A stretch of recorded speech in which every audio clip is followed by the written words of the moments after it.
Thank you so much. We've got an afternoon session, so we have to make it exciting.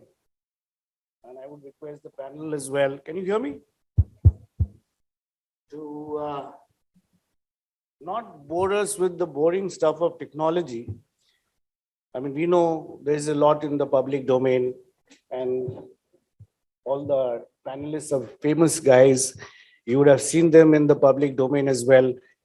But I want to talk about things a little more deeper, their perspective on what technology can do and what data can do. And to start with, and I don't want to waste too much time talking about it's not me, it's about them. I think it has to do with what technology can do to people, fundamental issue.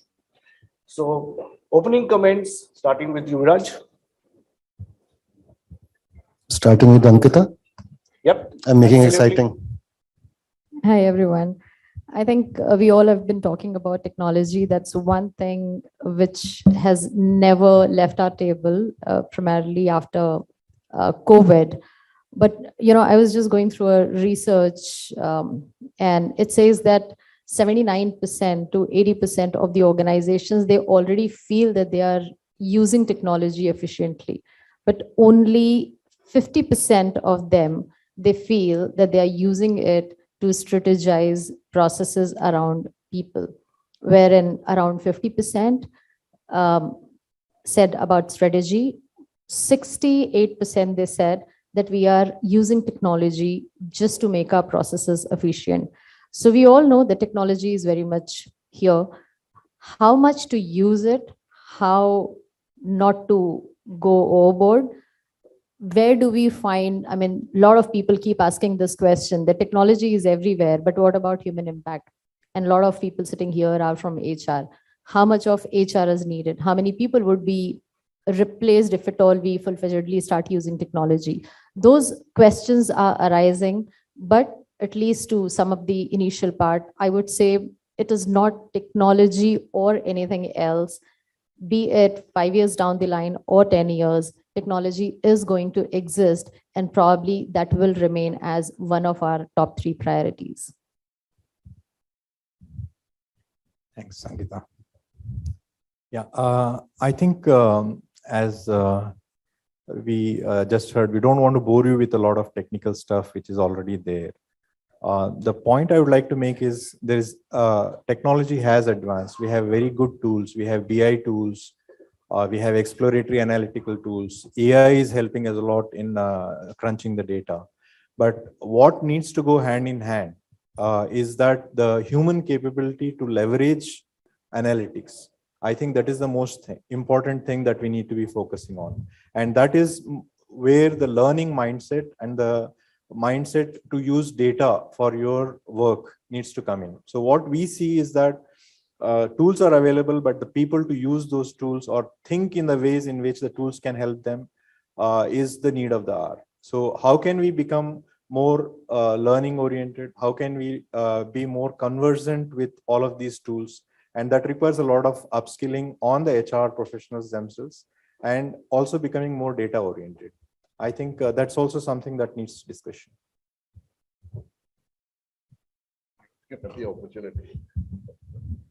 Thank you, Sunandan, and thanks to Business World for inviting me and panelists for this topic. I think that technology and HR, Sunandan, what we normally get too caught up into that, can we really have technology which basically can be a showcase technology for the organizations?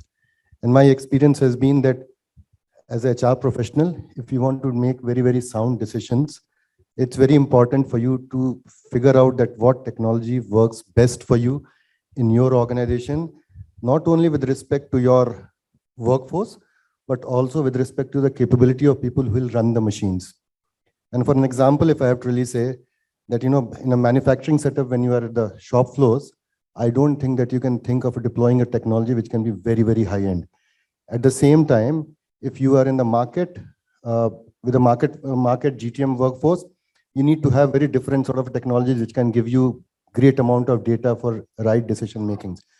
My experience has been that many a times as HR professionals, we feel that achieving higher quality of technology is more aligned with the organization, but whereas most of the time it is not. It only aligns with the aspirations of people who basically try to deploy. The day you start differentiating between what makes sense for you to become a great technologist and what makes sense for the business and the organization, I think technology, what will get deployed in the organization will be far, far useful. I don't think that everybody really needs to go to the level of AI and data automation. There are many things which are still basic for people to really work upon and then graduate. And second point, what I feel is that capability for the HR folks has to go to a very different level. I personally feel that, and in my team, in MakeMyTrip in HR, I think that I have around 60 to 70% guys who are engineers with a background. And for them, handling technology and tools comes like second nature. So how internally in the organization we start developing capabilities, especially in HR, so that people become friendly with data. Our interview processes are very, very robust, at least in HR.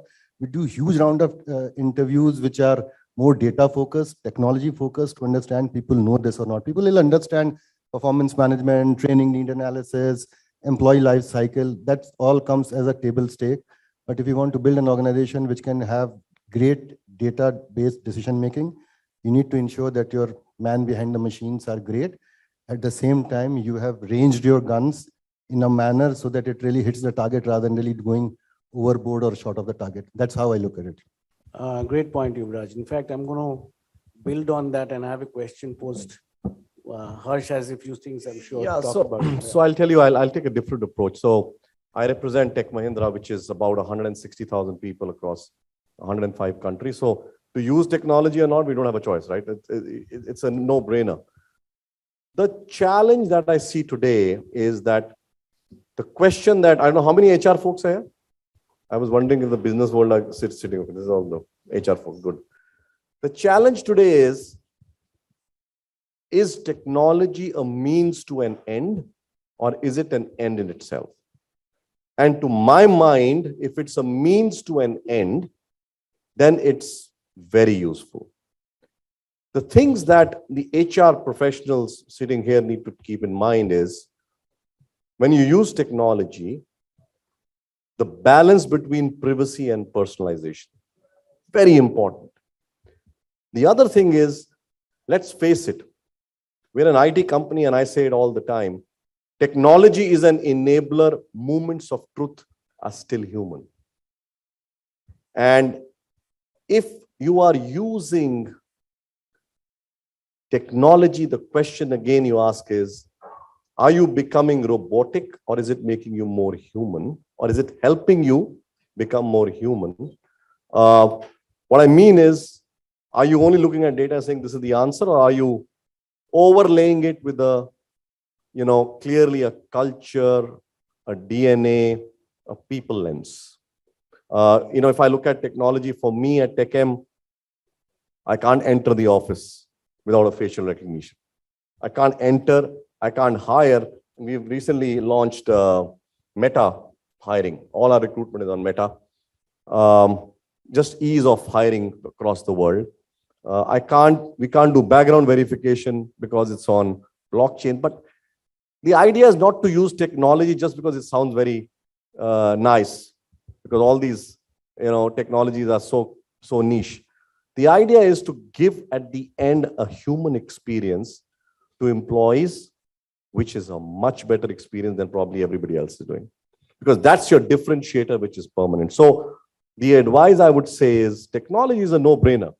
Even during COVID, when we thought that technology was limiting our span of attention, all our kids were learning through technology, right? So technology is a no-brainer, but use it as a means to an end and not an end itself. So that's what I leave you with.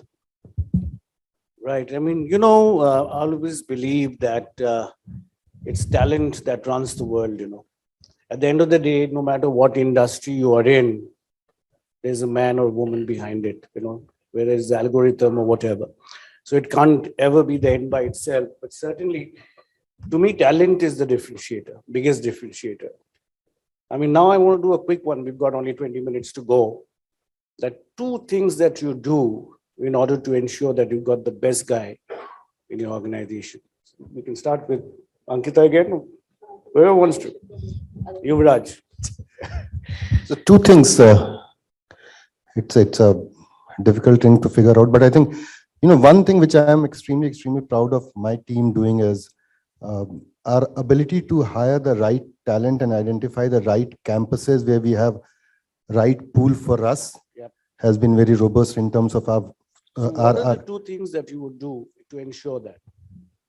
So in fact, what we have been doing, it's every 3 years we have been refreshing our set of campuses where we visit. We visit Right. around 35 campuses every year. Okay. Now you can't really have those campuses every year on the list. So how do we refresh the list? It's completely data-driven decision making, looking at campuses, looking at people who have been hired from the campuses, creating a persona of individual Right. who has fitted in the organization well and done a great job. So over a period of time, our decision making on the campus hiring, the freshers, has been very accurate. And I think that we see that crop of people who are getting into the organization are of a very high caliber, and they're really making a difference in terms of the quality of work they do. So that's working for you. Harsh, what about you? So I think it's a good point that Yuvaraj raised. At TechM, we hired 15,000 a quarter. So it's like quite a number of people. So yes, one, we have seen what has really made a difference is our approach into tier 2, tier 3 towns. Okay.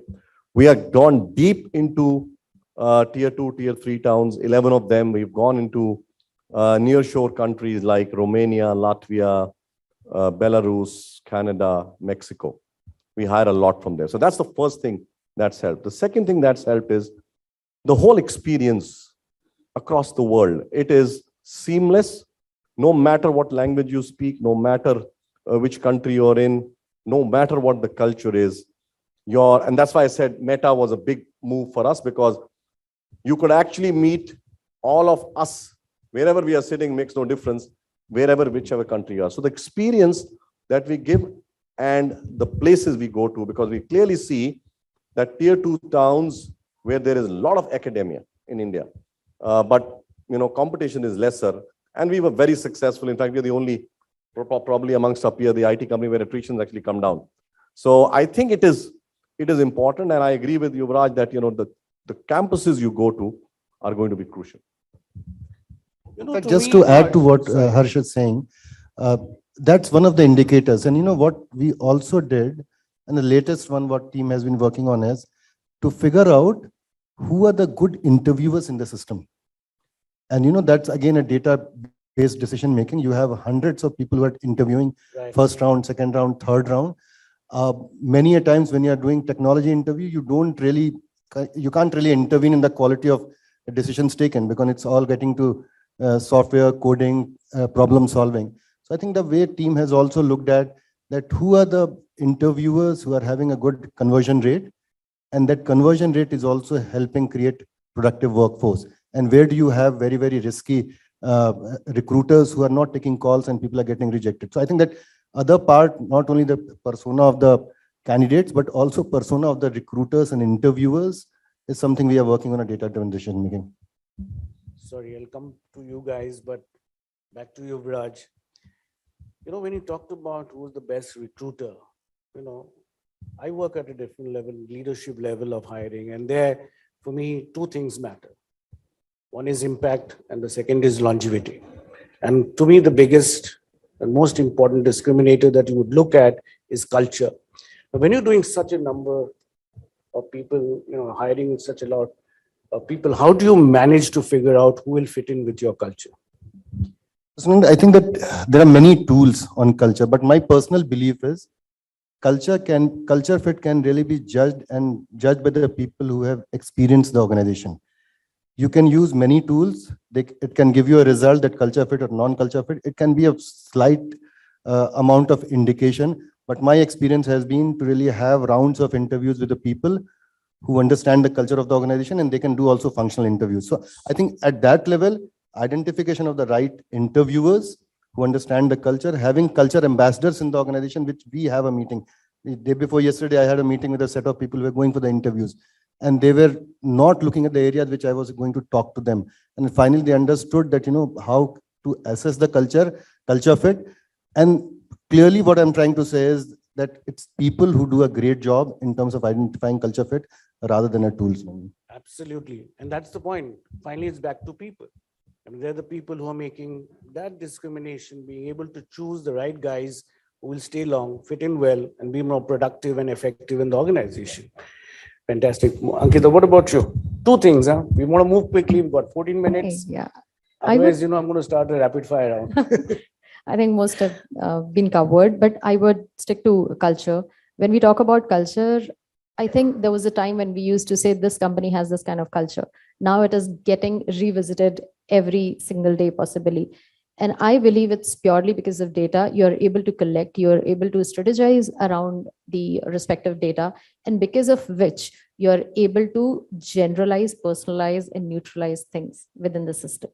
That's one thing which I would say has helped the organizations when they've started using technology and data in the right way. So if two things you would ask me, one would be we are able to personalize things at that level. Yep. Because of data centric approach, that we are able to give individuals what they really want to an extent possible. And second is, now the systems have become boundaryless.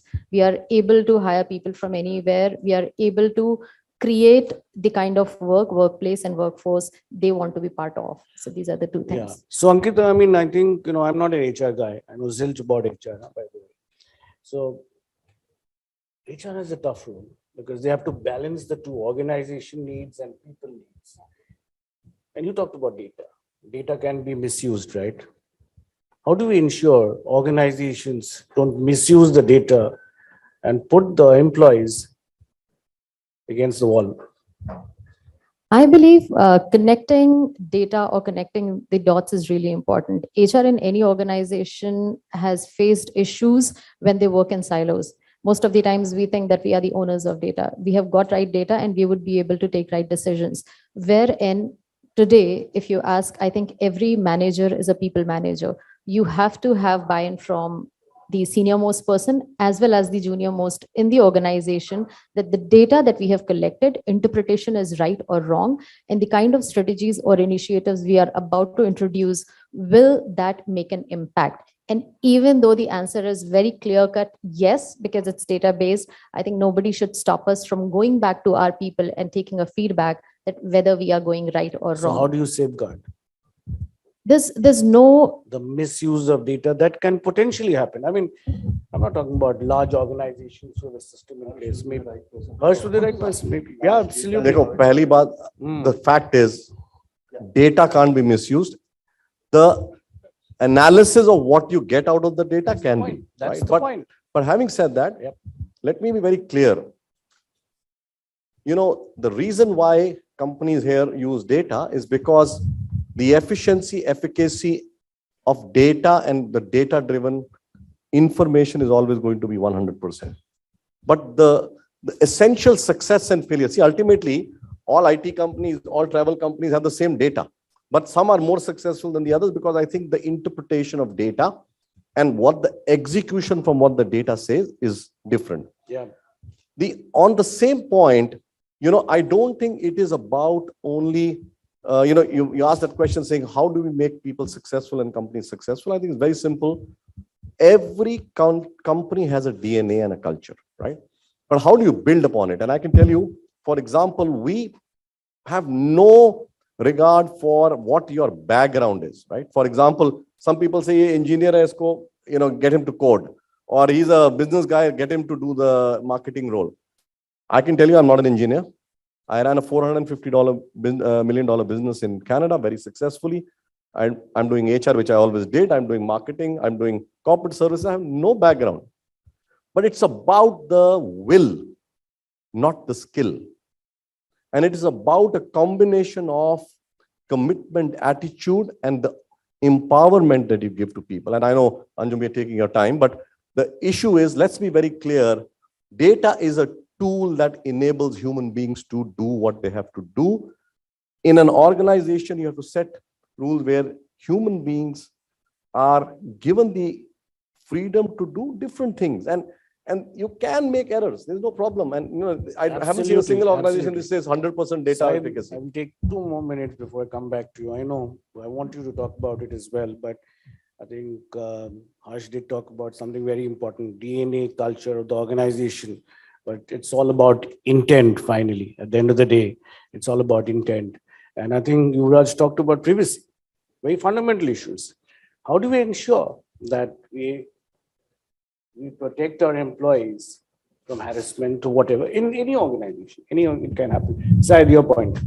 Yeah, I think it's a no-brainer for me because either organizations are people friendly and or you have a mindset of everybody is a stakeholder and we cannot undercut or manipulate any thing. Otherwise, it goes back to 100 years back where labor force exists only to be exploited and made use of. So Sure. this is a no-brainer to me.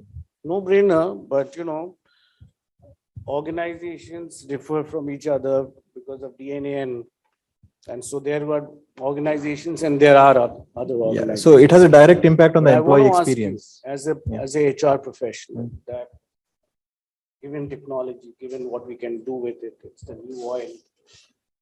What is it that keeps you awake at night, Yuvraj, as an HR professional? So I sleep well. I think that's something when I put That- my head on my, That says a lot of things. That's great. and I sleep well, and it becomes difficult for me to get up in the morning. So I think that, and there are medicines for sleeping well. That I think that's what you don't. So no, but on the serious note, I think your issues which takes away your sleep keeps changing if you're in a professional world. Yep. And you're in a dynamic environment. It's very difficult to really say that the same thing will continue to bother you every day. For last 6 months or 8 months or 1 year, I think everybody has been talking about the talent resignations and all that stuff. So what will keep me bothered is that what the conversion rate I'm going to hear next day, what is the offer dropout rate, which is looking like. I don't want my CNB head to come and start saying that increase the band of the hiring positions. That will make an impact on the overall budgeting. So I think this keeps changing. This is one. Sometimes it is organizations issue more in terms of businesses. You have put some structures in place which are going to work or not going to work. How do you really make people successful? Other thing, what specifically I have seen which keeps me awake or bothered is that I have seen huge number of people coming in the organizations in last 2.5 years. You can, at any point of time, you can figure out 30-35% people who are there. And my concern has been that, transitioning of people who are at a senior level in the organizational culture is slightly a difficult and tricky thing. Frontline workforce comes and settles down well, but when you hire people maybe at a director level, VP level, if there is no right sort of an induction or immersion or amalgamation of the culture, it becomes difficult. And that's something which takes my sleep away. If I hire an expensive guy and I realize that after 3 months, I start hearing that no, he's not doing well, there are concerns, that's something which bothers me for that matter. Yeah. Absolutely. Harsh, what about you? Well, I'll make it easy for you. I sleep only 3 hours, so it's not a problem. But I can tell you that, in That IT, means it's you are slightly awake different. most of the time. Yeah, absolutely. So you got a lot of reasons. In IT, you have to understand the business is people. We have 64% Every cost. organization, every industry. No. But here is different. Our product they deal with is people. Yeah, Our product is person. people. That's true. When you control, you have to understand, unlike any other organization, 67% cost is people, right? True. And the fact is, if anything on the resourcing gets, impacted, the whole company gets a cold. Sure. And today, when you talk about macroeconomic trends, we talk about pressures of, cost and revenue. For us, it's an entirely people-related issue. And the challenge for us is how do we do automation? How do we work with the customers directly to make sure that the bottom line and the top line of the company gets, robust. And therefore, I think in this industry specifically, HR is actually at the front end with the customers. HR is at the front end with the leaders. And the fact is that people do realize that, and you said that yourself, it's a people business, but in our company, the extent of people business is huge. That means it's almost, as I said, Yeah, 64%. I realize that. I come from an advertising industry background. We had the same issues there as well. Sayeed, what about you? Yeah. So again, see, as a company which is a bit different, like we are a high growth product company and we don't hire a lot of people, but one of the main drivers for us is how fast we are learning, how fast we are moving. So the agility and how many experiments are happening and what we are learning. And this equally applies to our HR team also. Because if the HR team is not learning fast and they are not being focused on being true business partners, because now the HRBP role, whenever this term comes to my mind or somebody discusses it, it's just about doing the transactional part of it. The partnership part is extremely missing as such. So how can many we hours get? do you sleep? I sleep 7 hours. Fabulous. Yeah. And I think less and more are not recommended. Yeah. Ankita, what about you? I think we all have been discussing about people, and we know the core is people. And the pace at which things are changing, I think that keeps my mind really active, no matter how much we work on data, people, processes. But you still have that thought in mind that what if tomorrow is a different day, and which definitely it would be a different day. Other than that, I think the second thing that keeps me up is notifications. Because if you do not put your phone on silent, everybody is got into a habit of working 24 hours a day.